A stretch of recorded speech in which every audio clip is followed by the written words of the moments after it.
好，那就来吧。枪不错，银月枪，我要。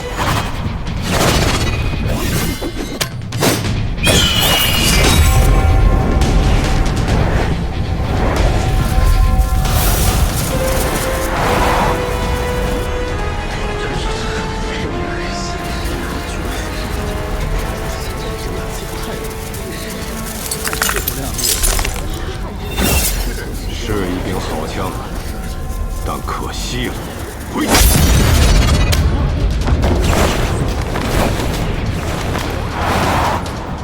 一来就吃瘪，天启城果然是天启城啊！三顾长风，久别重逢，不必行此大礼。百里东军，不错不错，你还记得我？你什么时候来的？怎么也不来找我？我今日才到的，这正想去找你来着。好久不见啊，司空长风。周末公子，不过，你刚到天启城就打架了，还被人打成这样。哎呀，别提了，我想着跟你也算是久别重逢，总得备份礼吧。普通的酒酿的也没你的好喝，最好的酒今日卖光了，那我只能去抢。结果没曾想技不如人，没抢过，那枪还折在里面了。一个人抢不过，那两个人能不能抢过？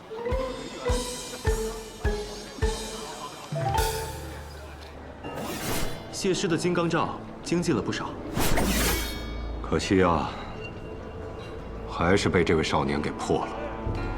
哼，后生可畏啊！确实是如鹰一般的少年。你看，这边请。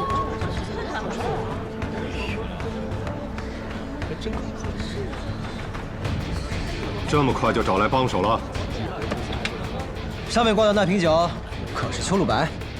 对，那是酿了12年的秋露白。我要了。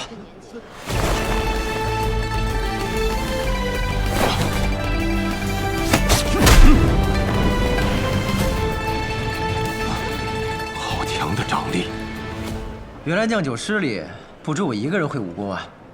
小师弟，不可无礼，这位乃是碉楼小筑一品的酿酒师，整个天启城都得人人尊称一声谢师的人物。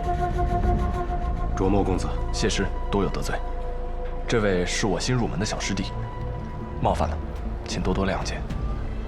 李先生新收的徒弟，难怪。这位公子出手，可是为了夺酒？那是我兄弟的枪。你兄弟夺酒失败了，必须留下遗物，这是规矩。可若是我赢了你，可否将那枪和酒一起拿走？当然可以。来，哎，用武功来赢酒，未免有些奇怪。不比武功如何？那比什么？自然是比酿酒。什么？这人疯了吧？跟谢师比酿酒，不自量力！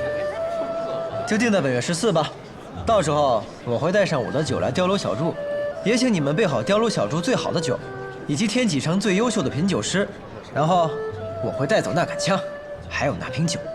狂妄小儿，你可知道你在说什么？就算你是李先生的关门弟子，也不能狂妄到如此程度。哈哈哈哈哈！哎，谢师，小师弟入天启城之前呢，也学了11年的酿酒术。我学了40年。得嘞。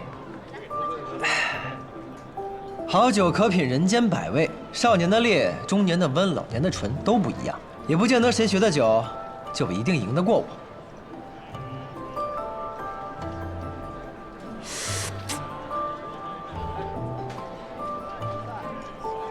那就恭候大驾。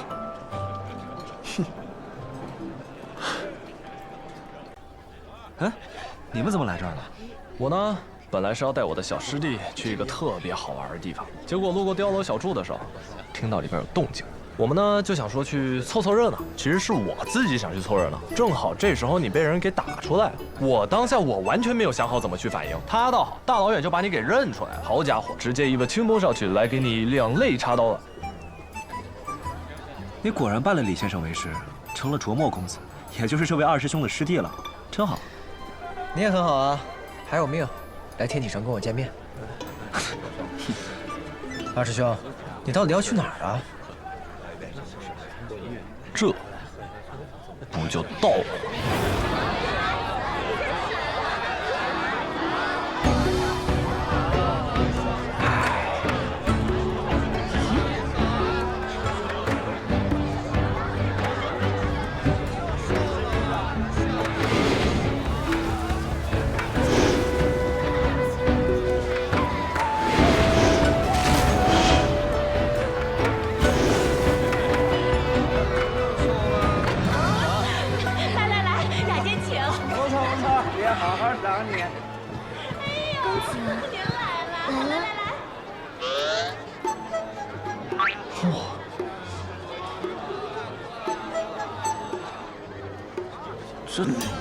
这里是青楼？非也非也，这里是百花楼，不一样的。哪儿不一样？因为有他，所以不一样。那年，我和顾剑门第一次来到这里，当时的他正在抚琴。顾剑门可能是喝多了，听到了他的琴声之后，他兴致大起，举剑而舞。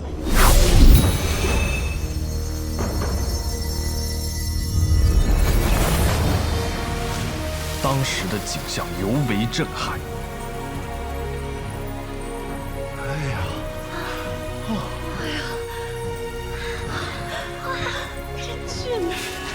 所有的花瓣都被他的剑气卷起，五颜六色，姹紫嫣红。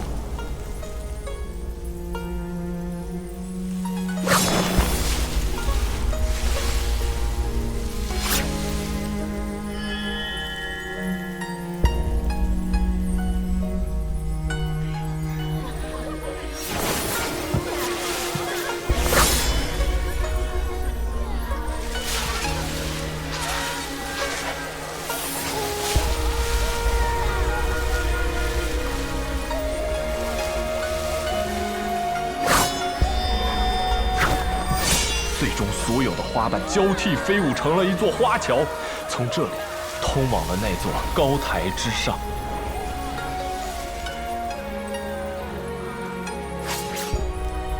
顾剑门说：“闻情可知人。”他觉得这个女子就是他的命定之人，于是踩着花桥，从这里走到了那里，撩开了重重帐幔，去见她。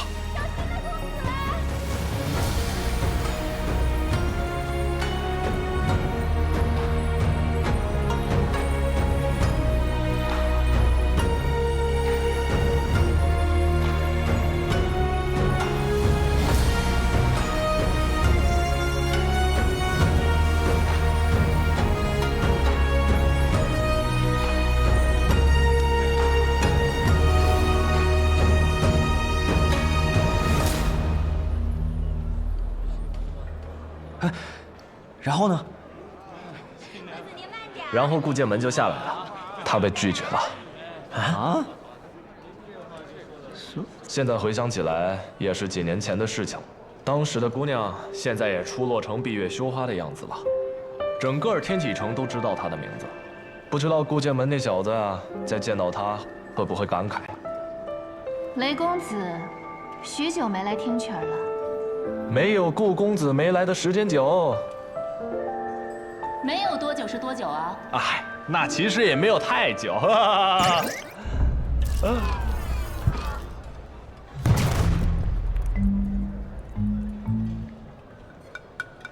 好像有杀气。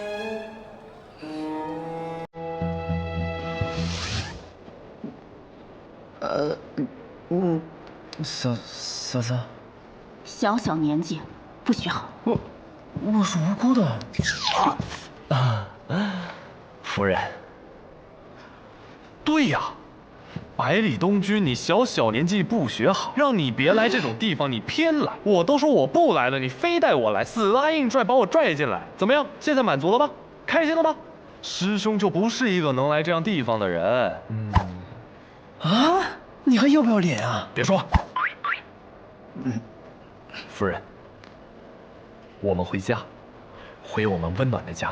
雷公子打算下次什么时候来啊？不来了，这辈子不可能来了。就是小师弟让我来，我也不来了。走。小师弟，趁年轻好好享受吧，好时光不多了。师弟啊！走。娘子啊！我错了。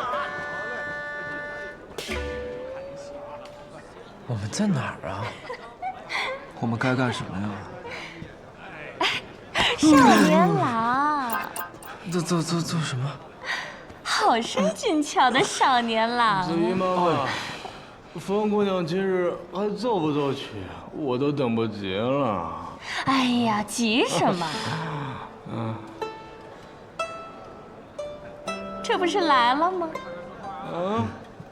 好嘞。呀，二爷，你来的正是时候啊！这首乐曲到前面来。好，听着让人难过。我听过他。你也来过？不是，你还懂音律？也不是。我听过这首曲子，它叫《江南月》。更鼓乱人弦，边秋闻夜声。从今秋露白，月照故乡明。这是一首思乡之曲。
这位公子，小姐好。我可担不起这个词，我家小姐有请。请问，你家小姐是？少年郎，你是真傻还是假傻呀？在百花楼能够被尊称为小姐，只有一位。等会儿，这个呆呆傻傻的小子是谁呀？凭什么风姑娘只见他呀？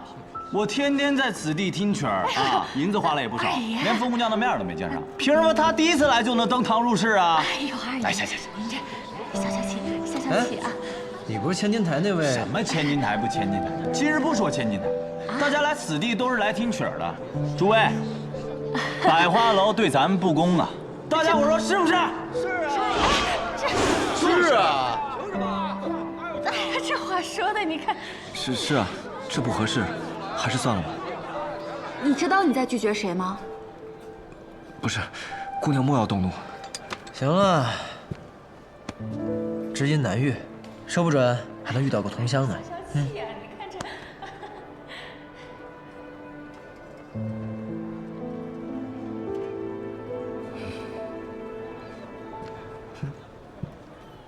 大家都消气，我呀背脊护好。就这么让他上去了？怎么没个人拦一下？不许走！我看谁敢过来。没事了。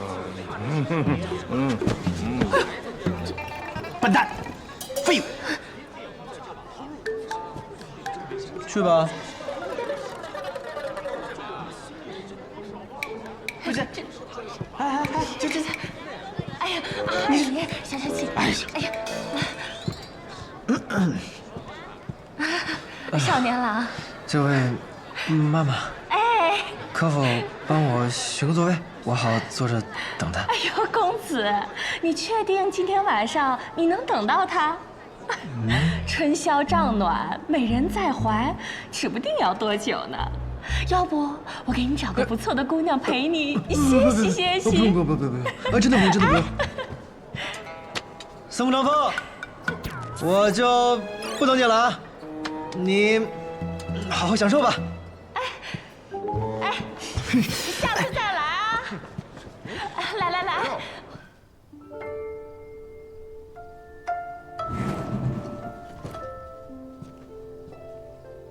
多谢。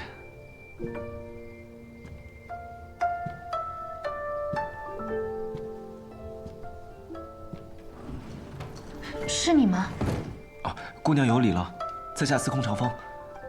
你可是来自魏城？魏城？你的家乡是哪里？我不记得了。那方才那支曲子，你是从哪里学的？这我也不记得了。你怎么什么都不记得了？你这个人是记性不好，还是脑子有问题啊？姑娘莫要生气，我的确是记不起以前的事情了。我从小在江南流浪，兴许是哪位萍水相逢的旅人教我的吧。只是刚刚听见姑娘奏起，忍不住跟着吹了一番，还请姑娘莫要见怪。我没有要怪你的意思，是我失态了。我有一个哥哥，也会吹这支曲子。我把你误认为是他了，看来是我想多了。你走吧。刚才的事，无论是关于我那哥哥的，还是我的失态，都不许说出去，破坏我在别人心目中的形象。那个，姑娘，你老叫我做什么？其实我还挺想有个妹妹的。你这个人好生梦了。来人，把这个不要脸的给我撵出去！哎，等会儿，姑娘，你先听我说完。我不是那个意思。我从小漂泊四方，未曾羡慕过别人有爹有娘，但却一直羡慕别人有个妹妹。好像有个妹妹，就像是有了守护的东西。所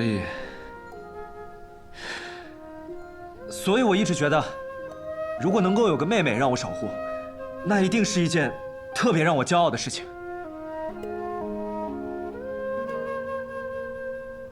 我不要。为什么？姑娘，你那个哥哥叫什么名字？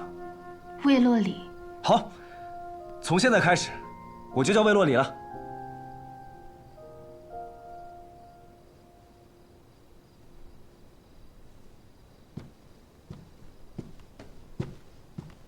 你这人，竟敢三番两次占我便宜！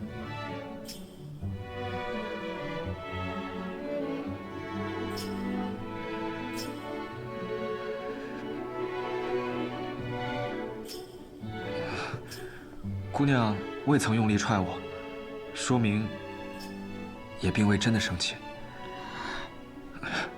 姑娘，虽然我忘了自己是不是魏城的人，但你我都来自江南，也恰巧会同一支曲，这说明你我二人与缘分有关。方才我说我想有个像你这样子的妹妹，也是认真的。的确，你我才初次相见，莫名其妙突然多了个大哥，你不适应也是应当的。是我逾越了。我不是来自江南，我的家乡……你又套我话。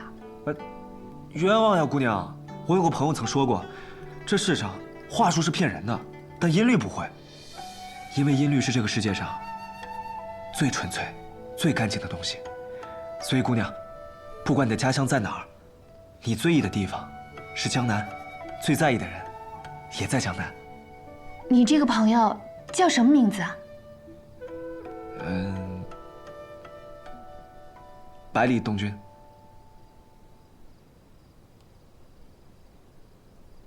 倒是个好名字。我累了，就不陪公子聊天了。玲珑，送客。姑娘，相识满天下，知交能几人？我相信这世上有知音，姑娘的琴，我的夜，恰逢其会。我会再来的。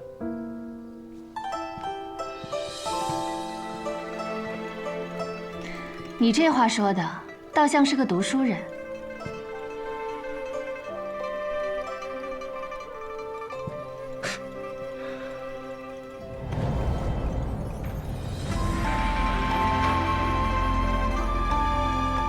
可我怎么看，都是个浪客。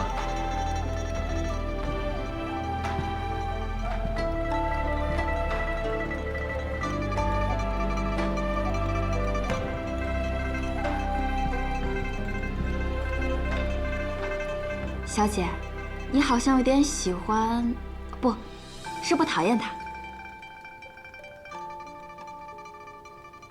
挺有意思的人，不是吗？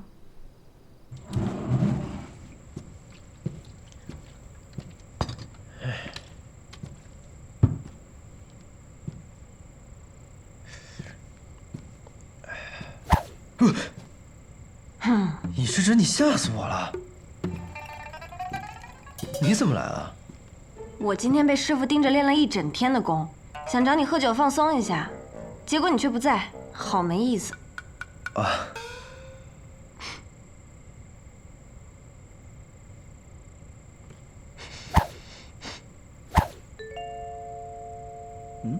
你去了青楼？嗯。哦，不是你想的那样。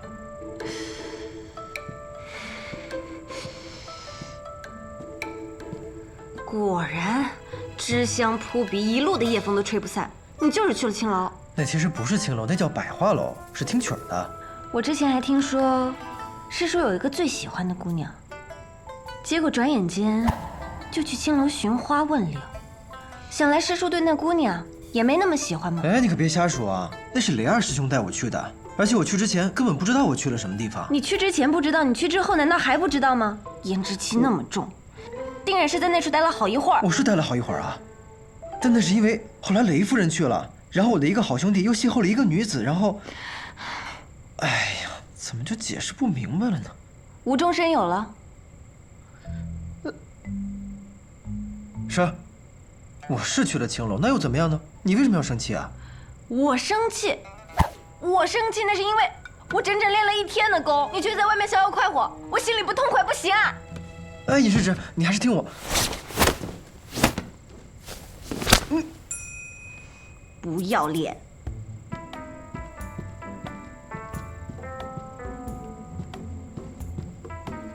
我招是惹谁了我？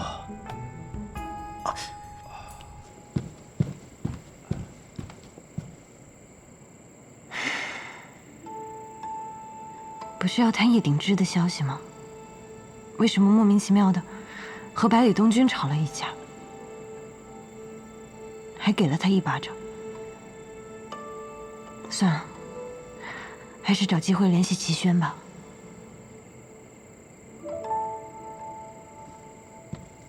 哎，出来了！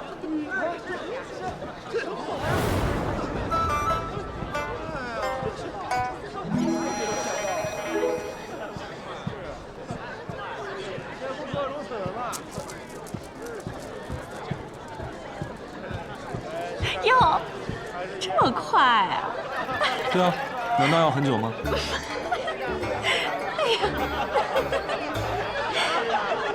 哎，各位，不是你们想的那个样子。我跟风姑娘只是聊聊音律，绝对没有伤她清白。我呸！你聊音律怎么把头发聊散啊？风姑娘此前一直是卖艺不卖身的，你是谁呀你？不是，你凭什么？你怎么敢？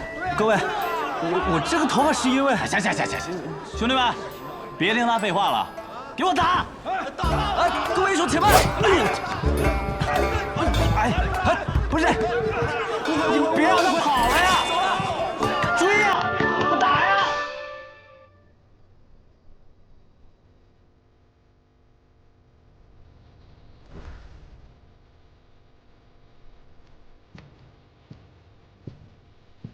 小姐在想什么？该歇息了。玲珑，我有没有和你说过李哥哥的事？小姐是想找人谈心吗？谈心吗？可能是忽然想找人倾诉，害怕时间过得久了，连我自己都忘记了。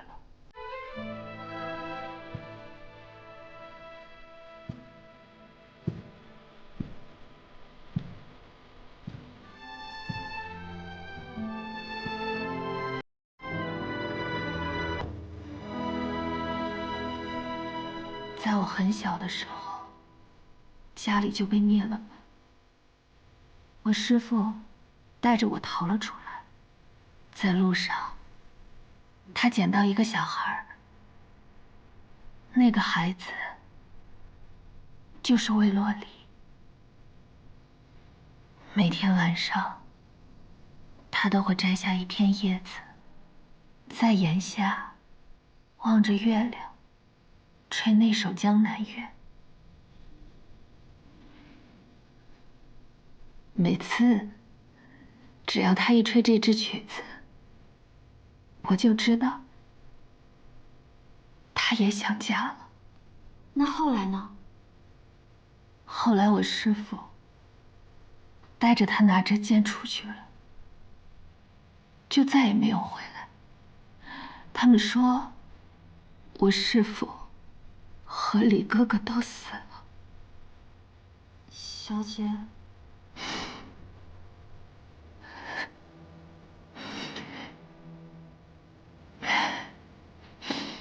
故事讲完了，也该休息了。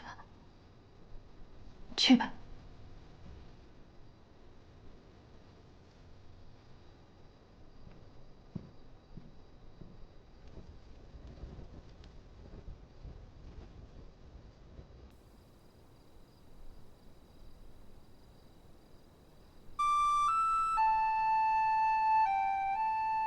你叫什么名字呀？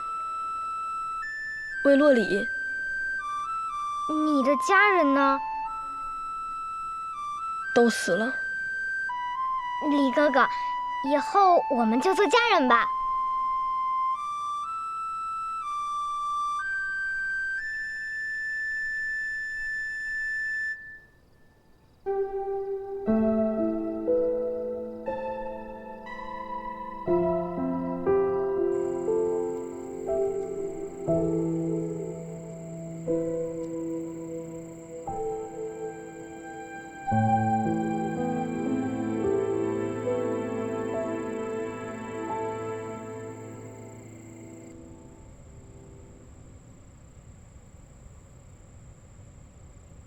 赌约？是，陛下。白丽东军以酒约战谢师，要取那12年陈酿的秋露白一事，整个天启都知道了。这壶秋露白乃是陛下继位第3年所酿，酿好之时，陛下曾有言：若12年未有人能将其取下，便在酿好之时的秋收之日，用以祭祀。眼看这12年之期将满，百里东军这样做，岂不是明晃晃的在打陛下的脸？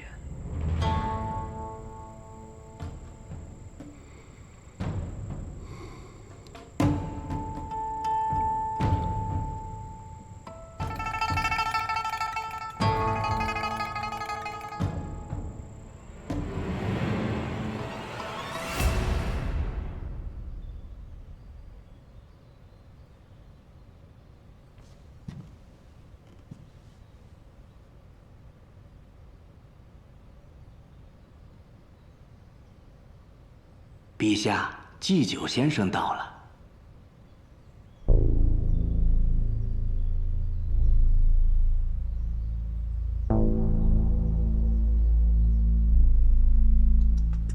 字写的挺好的，有点意思。莲儿嘛，哎，太次了，装霸气。当年先生为姑赐莲时，姑还炫耀了许久，可如今先生自己却看不上眼了。人嘛，总是会对自己的过去嗤之以鼻。参见陛下。赐座。是。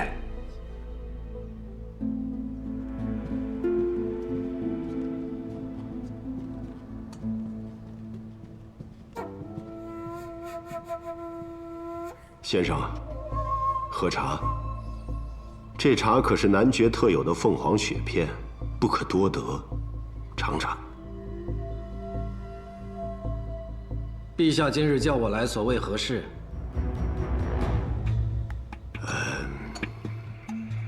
姑年少时好诗书，不善武功，母妃也并不受宠，在皇子中是最不被看好的。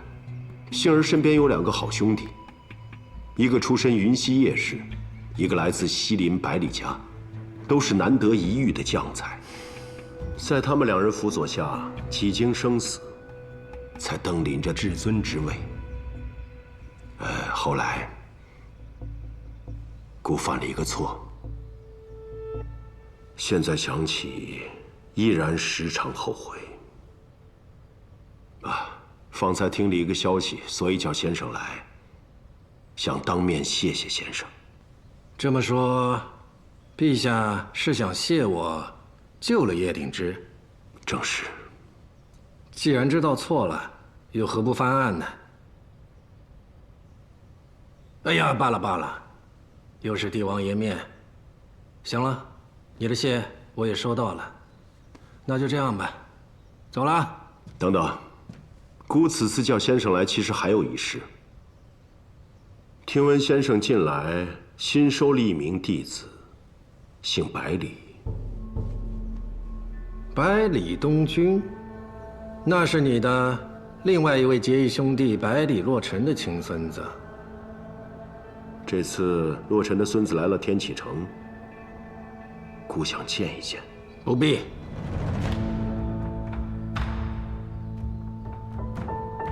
先生不是说过不会过问朝事吗？百里东君不过是我座下一名寻常弟子，既无官职也无爵位，他的事又如何称得上朝事？堂堂镇西侯府的亲孙来了天启城，却不来见姑，成何体统？那你去问镇西侯的罪啊！反正你已经杀了一个兄弟，也不愁再杀第2个。嘿，陛下，你又何至于做出这种情状给我看呢？你放心吧，百里东君不会一直留在这天启城的。我准备带着他离开这儿，四处游历，几年之内他都不会再回来的。可先生是祭酒，既然要离开，祭酒的位置，自然会有更合适的人来做。告辞。如果我执意要留下他呢？你可以试试。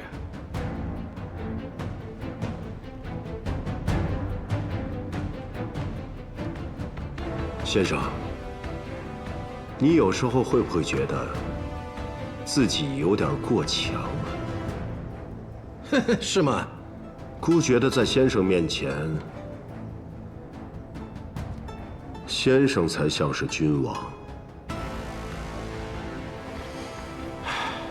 我乃天上谪仙人啊，世间的君王，就别折煞我了。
虚怀公，不过尔尔。春风吹过，这次最耀眼的场，别下的哪里？陛下，大剑内路过了。为我脚步的模样，鲜艳的来了滚烫，看赢在天灵之上。就在金川，年岁华丽，家里尘埃沾上火迹，这是王河，那的天地。李先生，小齐啊，今日也入宫了。哎，您那师兄的徒弟小王道长也入了天启，还帮了我一个小忙呢。先生入宫，苦的却是我，还得装模作样的来这里打一场。你们那个皇帝想杀我，你说他是不是疯了？哎呀，所以我来了，就怕你疯了，把皇帝杀了。哼，退下来！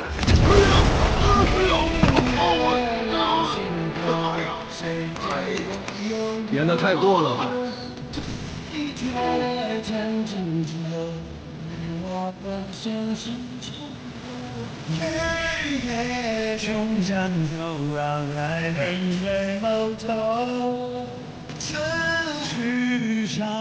陛下，国师内路也过了。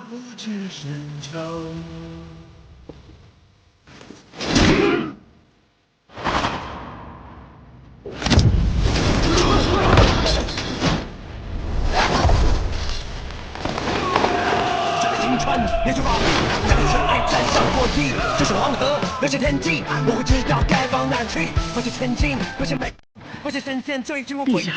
李先生，李先生已至宫门。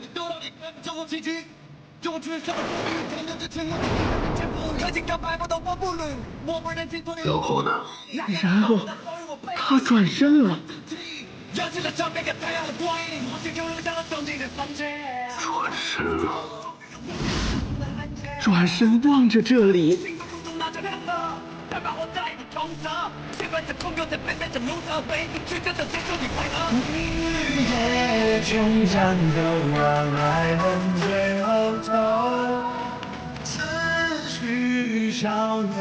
大剑紧张了。恐怕是毕生修为于今日毁于一旦。本来是一个杀人之局，见我北离大内高手之力，杀传说中的天下第一人。自负了呀，瓮中捉鳖，结果自个儿成了这个鳖，感受如何？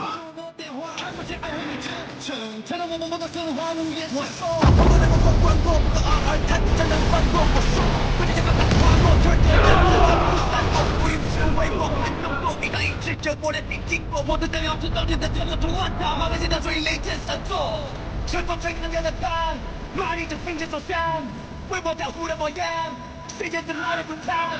从梦起来的我闭着听着走向，为我跳舞的模样。李长生这是何意？怕是在提醒陛下，暂且还是不要打百里小公子的主意为好啊。意思送到了，就不吓你们了。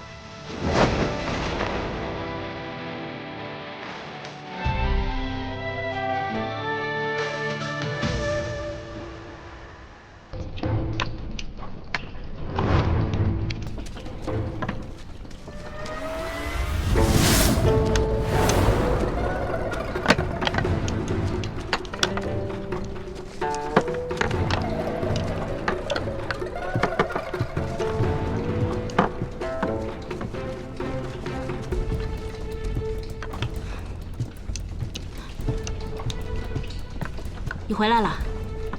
还没查到吗？他第一次说要离开，是收百里东军为弟子的那天随口一提；第二次，便是在圣人的御书房，像从前一样，没有原因，似即兴而为。不可能！若风，天下百小，终有一人是我们无法查清的。可他关系整个武林，学堂祭酒李先生。突然要离开天启，其中原因作为白小堂却一个字都查不出来。天下百晓，这几个字，当真成了笑话。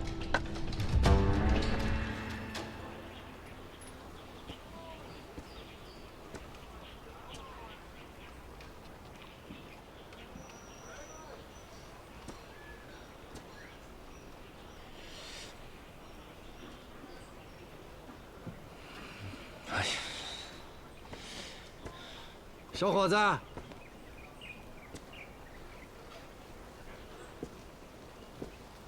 你以后能成为枪仙的。您是？我啊，我是李长生。李先生，先生，可我现在身上已无枪，您是怎么猜出我是用枪的？因为你身上有枪意。枪意？你是来找东君的吧？少年人不要有那么多心思。你是江湖客，他是侯门子。凡俗眼中，你们虽然天差地别，但这里是学堂，学堂之中皆为学子，学子之中无论身份，皆称同窗。稷下学堂很欢迎你这个小枪仙的。多谢先生。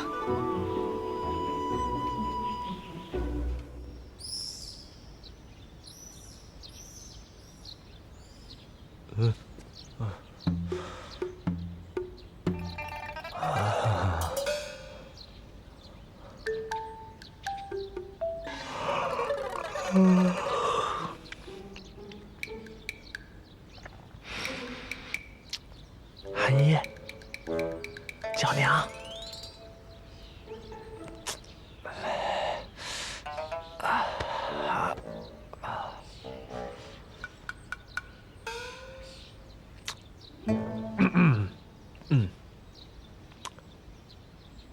娘子啊，娘子，我也在外边跪2天了，好冷，好疼。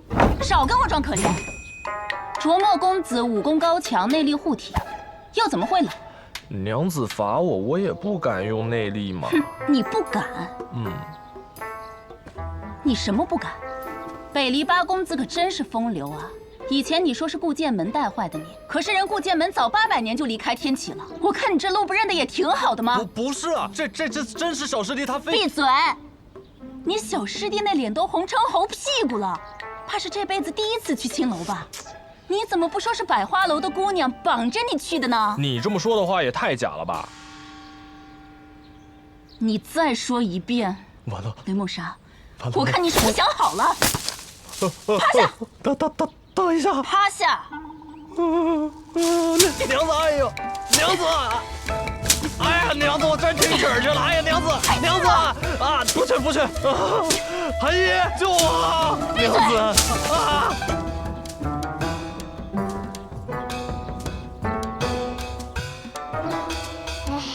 阿爹真可怜，要被打死喽！娘子，哎呦，我真听曲儿去了！哎，娘子，哎，好了。你爹要被打死了，你也不上去帮忙。先生，你来了。我再不来，你爹可真的要被打死了。谁叫他去那种地方的？活该！嘿，小小年纪的，知道的东西还挺多的嘛。先生，你什么时候教我武功啊？比以前进步多了。你爹是雷门英才，你娘是星剑传人，跟他们学武功不是很好吗？为什么要跟我学呢？因为你是天下第一呀，跟你学武功，以后我才能管住我爹。有志气，眼光更好。哎，娘子别打了！哎，别打了，屁股肿了，娘子。滚！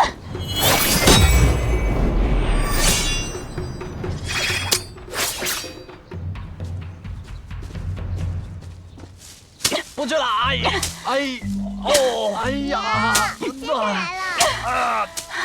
李先生，先生救我！跪下！行了，也没发生什么大事嘛。虽然去了趟青楼，也没犯什么大错。夫人，雷儿这个人我很了解他的，对夫人可谓是忠贞不二。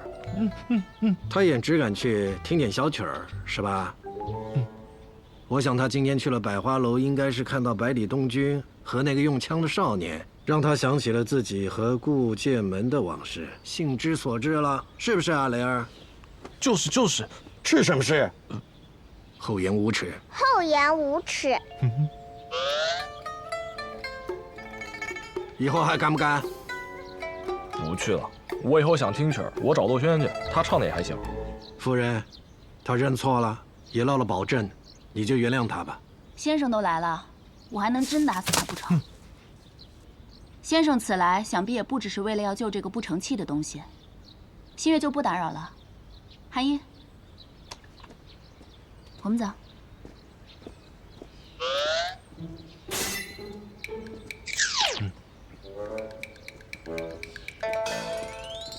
哎，师傅，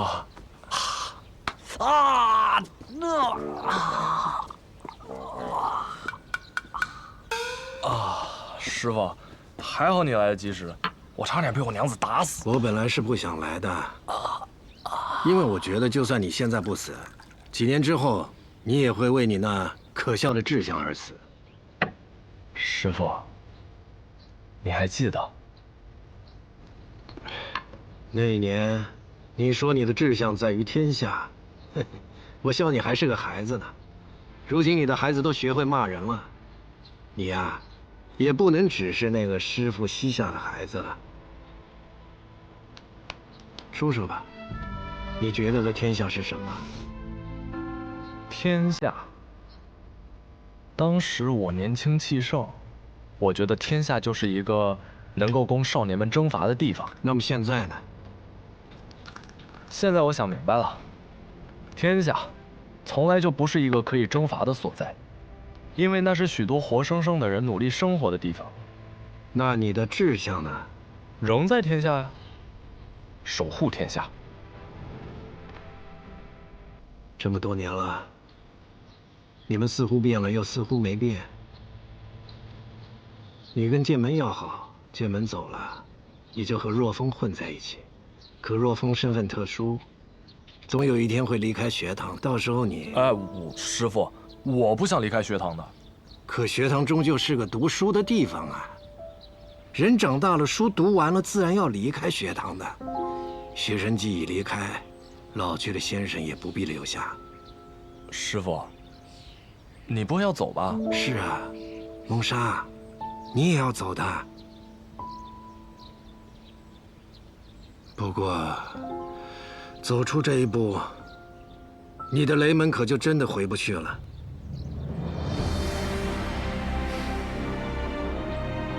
那就不回去了。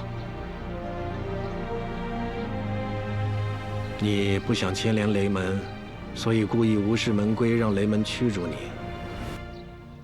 你不想连累妻女，所以让你的女儿随母姓。要是遇到了什么万一，背后至少还有一个剑心种撑腰。可是孟莎，成大事者无不彻底割绝过往。你呀，还差得很远呢。等时机到了，让韩毅来找我，我教他剑术。师傅，你不回来了吗？你啊！我说了老半天，你到现在才明白啊！就你这样的人，还想守护天下呀？我告诉你，守护天下不是人人都有资格的。你和若风若想取得这份资格，势必要经过一番苦战。你们呀，不要半途死了。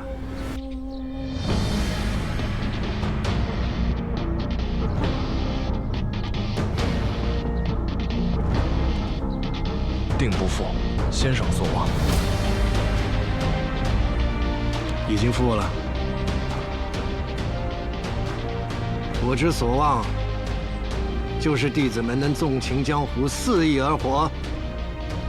哎，天下什么的太沉重了，你不负自己所望就行了。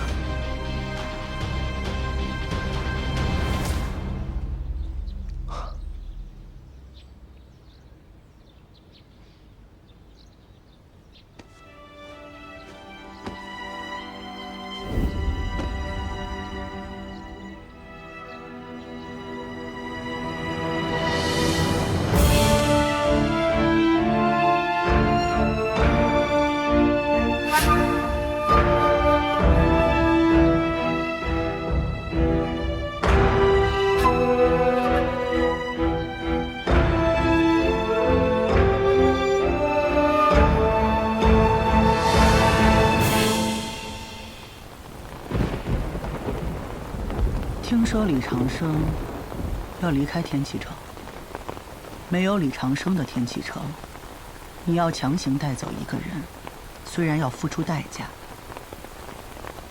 但也不算难。我自己去。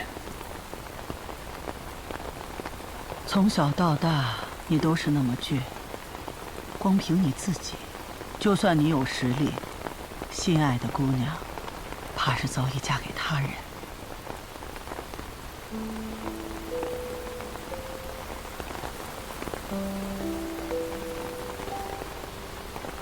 师父，我想练魔仙剑。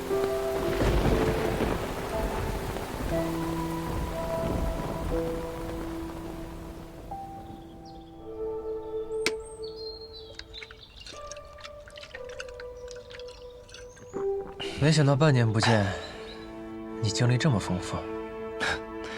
没有你的跌宕起伏。哎，你昨晚如何呀？你怎么也这样？小小年纪不学好啊！司空张峰，你有点良心。昨天因为你和雷师兄，我都被人污蔑了，还跟尹师侄吵了一架，容易吗我？他呀，昨天只是找我过去叙叙话，把我认成了儿时的一个哥哥而已。听你这语气，挺失落的呀。我有什么好失落的？哎，因为随口吹的一支曲子，结识了千金难买一面的大美人，多少人求之不得的事情，我有什么好失落的？哟，好，你不失落，那你到底是不是他哥哥呀？我怎么知道？我又记不起以前的事情。也是。你跟我说过，你失忆了。或许吧，我也没有刻意想过。要真的仔细的想，好像此前的人生都是一片空白。看来你是真的什么都不记得了。那又怎样？我又不靠以前的记忆过活。司空张峰，那你有没有想过，你不知道你的来处？但你却和他会同一支曲子，这说明什么？我也不知道。你干嘛？万一你真是他的哥哥呢？万一他弹这支曲子就是为了等他的哥哥出现呢？百花楼里那么多客人，是天启的，不是天启的，有钱的，没钱的，为何就你偏偏听过呢？你一点都不着急。他那么受欢迎，错过了，可就真的错过了。可我真的是记不起来了，就是怎么想也想不起来的那种。皇帝不急急死太监，百里东君，往事不可追。我和他，或许还有未来吧。哎，行吧，行吧。哎，你怎么还不开始酿酒？莫不是忘了本月14日的那个赌约了？我当然记得呀，我这不是找灵感的吗？皇帝不急急死太监。百里东君，你，哎，这可不是你一个人的事儿啊！我枪还压在那儿呢。好了，我知道，放心吧，你的事儿就是我的事儿，你枪包我身上。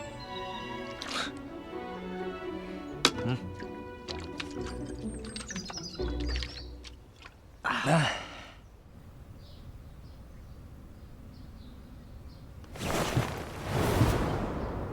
谁？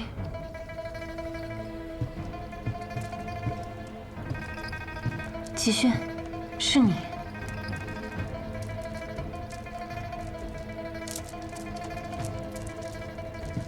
你怎么会来这儿？接到小姐的留书，便来了。还有，我们马上就要离开了。离开？这么说，叶鼎之的事，真的是你们干的？是。雨季发现叶鼎之，同样身负天生五脉。如今，就算没有百里东君，也无所谓了。可是，小姐为何这么多可是？难道小姐对复国之事有所动摇？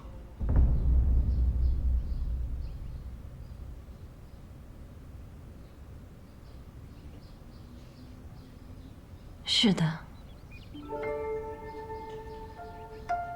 这一路我动摇了。齐轩，我们找到天神五脉又如何呢？打开狼岳腹地，将父亲迎出关，然后让北阙的铁骑踏平北离，是这样吗？可那些刚从战火中平复过来不到20年的百姓该如何？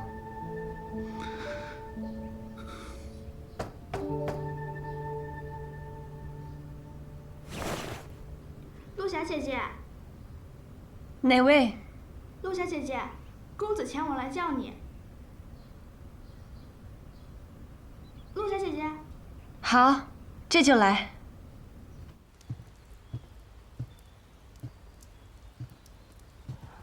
徒儿，你来了呀。师父，来看看这棋。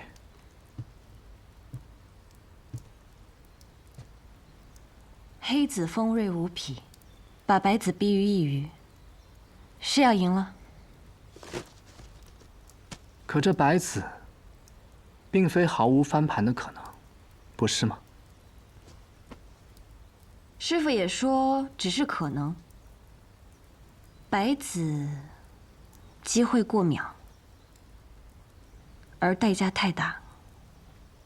更可能的是，全盘皆输。方才我见到了一只雪国的白鸽飞过，身形矫健，很是优美。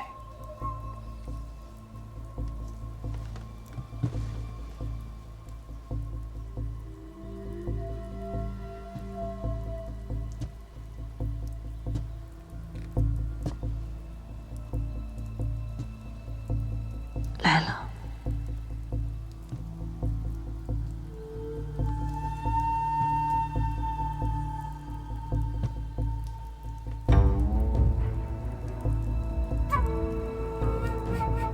徒儿，你可还记得为师对你说的第一句话？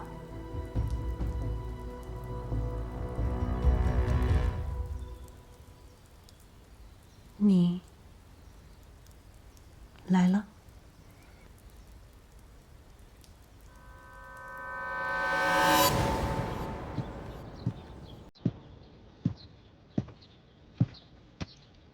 徒儿，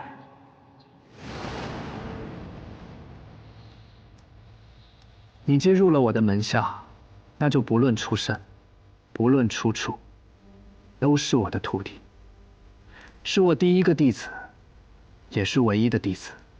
无论发生任何事，都有为师替你担着。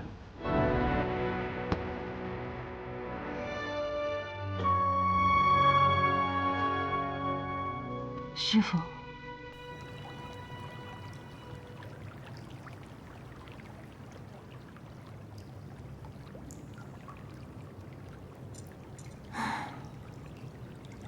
星儿，姐姐什么时候才能回来啊？我都快闷死了。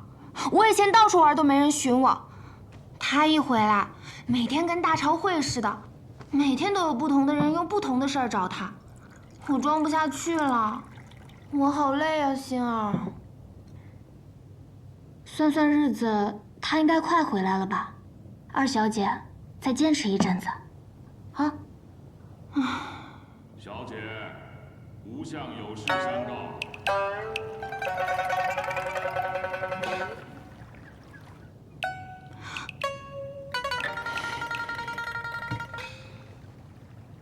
无相尊使，我近日身体不适，尊使自行决断便是。二小姐，被发现了。二小姐模仿小姐，几乎可以以假乱真。那又怎样？还不是被尊使发现了？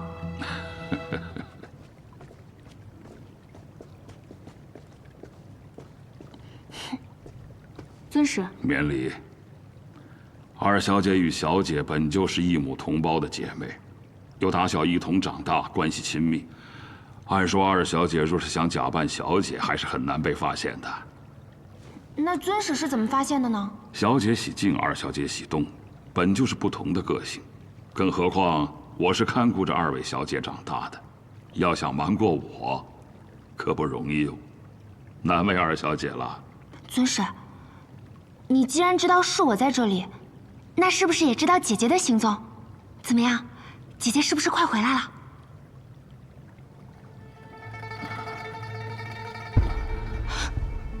姐姐出事了吗？二小姐别担心，小姐没事，只是什么？有话你就直说，你要急死我吗？只是小姐或许不回天外天了。不回天外天了？什么意思？字面意思，小姐放走天生五脉，放弃了复国，不回天外天了。放弃复国？姐姐怎么可能放弃复国？我不信。心儿，你信吗？奴婢也不信。吴相，你是不是骗我呀？你为了自己的野心，要对我们姐妹二人下手了吗？过一阵儿，紫衣和白发便也回了。二小姐信不过我，也该信他们吧。